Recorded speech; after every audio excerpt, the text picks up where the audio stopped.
Hey ladies, I'm Rah'tah. Usually we're doing content on handbags. I can show you guys my handbag today. This is the Karl Lagerfeld shoulder bag. I don't know what the proper name for it is, but this is the first Karl Lagerfeld bag I bought, and I purchased this probably like almost 10 years ago. So I love it. I am going to a Valentine's event, like a Galentine's rather event, with the girls, and we were told to wear pink, and I am wearing something like blush like with the denim skirt. And then I got this too to like go with it a little bit because I think it's cute. I got this from Walmart, so I was like, oh, I can just put that over it too to just kind of really get the vibe. But what I wanted to come on here and tell you is that if you are a richly melanated lady like myself, you're suffering from ingrown facial hairs, do not shave your face. I repeat, do not. You know that emoji that's like this? That's how I feel about shaving your face. It is going to cause trauma to the skin. I know. Here's what I did, because I suffer from ingrown hairs. I suffered for a very long time. I had a relapse. So I just finished a laser hair treatment. But let me start you back. So about 15 years ago, I started getting electrolysis. I bought an electrolysis package. Important thing to do is that when you are searching for a provider specifically to treat your skin and you're richly melanated, you want to make sure that they understand how to treat richly melanated skin. You want to look and see who they've treated, what type of products or services that they're offering, and if they align with your skin type. So I went to see a lady named Hope. She was a Spanish lady, or is a Spanish lady. She was used to treating African American skin, which is what I have. I did a treatment package maybe like for a year with her. I can't remember. This was so long ago. But I had really bad ingrowns, which were caused like lumps underneath my skin. The hair was not breaking through. It was causing painful bumps along my chin line and underneath my chin. So I treated with her, I want to say for a year. And then the hair started coming through the skin. So they started growing straight out. And then some of them would fall out, or I just would kind of like pluck them, even though I probably wasn't supposed to do that. So what electrolysis essentially is, it's a machine. It has a little needle on the tip of it, and it just taps your skin. Zap, zap, zap, zap, zap. It's almost like, I don't have any tattoos, but when I see people getting tattoos with the needles, that's what I kind of think of. So Hope, what she did was, I had to purchase my own needle, which was assigned to me. That it was the only one that's for me. So you purchase your own needle that the electrolysis or that the esthetician is going to use, and the heat from the needle is going to send a shock to your skin. You're going to feel it. So it's going to feel like a little burst of heat, boop, boop, boop, boop, boop, that's going into your skin. So it can be painful. I'm not going to lie. It's like a little doop, doop, like a little flare of heat. You're like, what is this? So she did prescribe some numbing cream. So I would get numbing cream as well, and I would treat my face with that before I went into the sessions with her. So that would help some. But let me tell you guys, I got past all that because I did not want to have any more ingrown hairs. And for years, my skin cleared up. I didn't have any more ingrown hairs. Like, I'm telling you, it was such a confidence booster. Such a confidence booster, because I'm not gonna lie, it was hard for me to navigate around and just feel as confident when my skin was just like breaking out with these ingrown hairs, and there was nothing I could do to hide them or conceal them at all. So fast forward to I want to say sometime in 2020, which was how many years later? I think I started electrolysis in 2021. So we say about 9 years later, my skin was like, oh yeah, that was fine, but we're still gonna have some ingrown hairs. So I was getting a facial, and I met the owner of the spa. She was doing my facial, and her name was Monique. She was a Black lady. That's another thing. I like to go to providers who look like me, who can treat my skin, who understand it, because there's a difference. A lot of times, richly melanated skin like ours is not studied in school. We're not used as the case studies or the examples. So a lot of times people are not familiar, and a lot of products are just not made for our skin tones. And you can easily make your skin worse if you're not using products, if they're not using the tools for your skin. So I started getting a laser. Now it's important that you go to somebody who has a laser that is for richly melanated skin. This particular lady, she uses an YAG. I think that's what she said, because I just asked her. That is for richly melanated skin. That is what she uses on my face. So I'll keep coming back to her. I did a package with her in 2021. It worked out pretty well because, you guys, I don't like ingrown hairs. I like my skin to be smooth. I like to be makeup free. Now, I'm not gonna lie, I still do have some dark spots. I still do have dark spots underneath my chin from all those years ago. I might get a chemical peel some days. I'm like yes, some days I'm like no, but we're still working through that. So, but yes, so if you're going to get a laser, make sure that the person is familiar with your skin type. Make sure that the tool, the machine that they're using is for your melanated skin. That's all I have to say about that. Don't shave your face. Do not shave your face. Also, when you get done with laser treatment, you're supposed to put sunscreen on.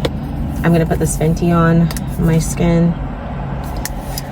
So yeah, I'm probably just gonna spray it down and then put this on there. And then you're supposed to stay out of the sun for like 2 weeks. But in addition to this, I am going to be looking to adjust my diet to mainly eat foods that are not inflammatory. So like I'm gonna be eating like a lot of like maybe salmon, be watchful to try to eradicate dairy, drink more water to keep my skin hydrated, so that if I do get any type of hair, it's able to push through my skin because there's a lot of moisture in my skin and my skin barrier is not so tough that the hair can't push through.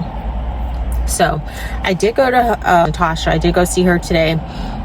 So I had one here and it's been here for almost 2 weeks. I thought it was a pimple, but it didn't go down. So it's an ingrown hair. So I did take a needle, which I don't advise doing this. I did take a little needle and just kind of pricked the top of my skin. It popped out and I pulled it out. I have one down here below. And now when I saw this, I was like, oh no, this is how my ingrown hair started off before.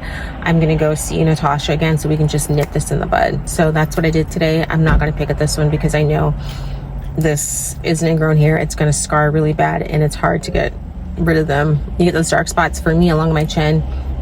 It's hard to get rid of them. So I just wanted to check in, provide that piece of information. So if you don't get anything out of this video, definitely do your homework about electrolysis and laser hair removal. Make sure that all parties are familiar with your skin type. And like I said, I'm going to be adjusting my diet as well, wearing sunscreen, drinking lots of water. I do hope you found this video valuable. Yeah, I think YouTube was not that popular when I first was battling with this, so there wasn't like a lot of information about it. But I want to create videos that we can come together and be able to like help each other navigate through these things so that we can just feel like our best selves. And just remember that you are absolutely beautiful. I was still beautiful. I told myself that. I was doing my hair this morning. I took an everything shower today. I like washed my hair. I got up super early because I had this thing going on and I wanted to feel my best. You know, like when you put forth your best effort and just looking good, and you're just it's just like an energy that comes with it throughout the day. It's an energy because you're like, okay, I pulled myself together. I look good. I didn't rush out the door. I took time. So I took an everything shower today, which included me washing my hair, deep conditioning my hair. Even when I was in the shower, I got there was like the delivery guy at the gate with my wig, so I had to let him in. I was like, oh yeah, see that? I'm getting beautiful. I'm getting real pretty. So I got my wig delivered this morning. Even though it don't really match all of my hair, I got my grays showing through, y'all. I got my grays, y'all. I need somebody to dye my hair. Anyway, so I did that. I put on my body oils this morning, my body butter, then I locked it in with the body oil. I just really took some time, massaged my skin a little bit this morning. I made myself a hot cup of chai. And yeah, you just have to like do things to like get yourself back to that mental state so that you can continue to feel great about yourself. Because let's just be real, we don't feel great about ourselves all the time, but that doesn't mean something's wrong with you at all, because we're not robots. We have emotions, you know, we have feelings and things like that. We just need to take some time to get back to who we are, whatever you got to do to get back. So yeah, I know I feel good when I work out, and why I haven't worked out, that's a whole nother story. But anyways, I'm gonna put some of this on my face really quick. And then I'm gonna put this on.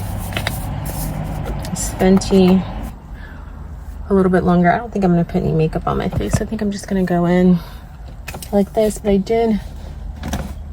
I bring this so I could touch up my edges of my hair. Let me see it, braiding gel.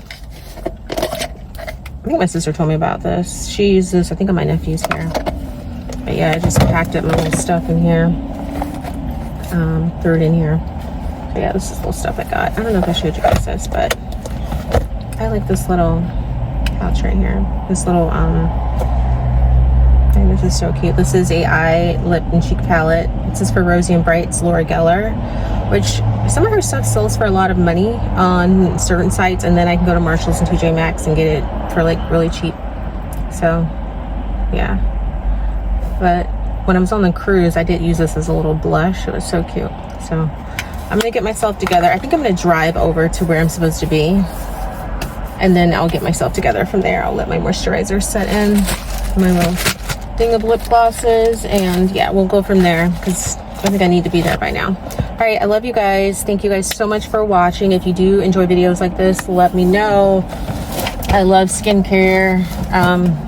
So yeah, I just have so many facets to my life, but I will check back in with you guys later. Thank you so much for watching. If you do have questions about laser or electrolysis, definitely leave them in the comments below, or just anything that you're doing to combat ingrown hairs or any beauty treatments to help us ladies out, put them in the comments. All right, love you guys.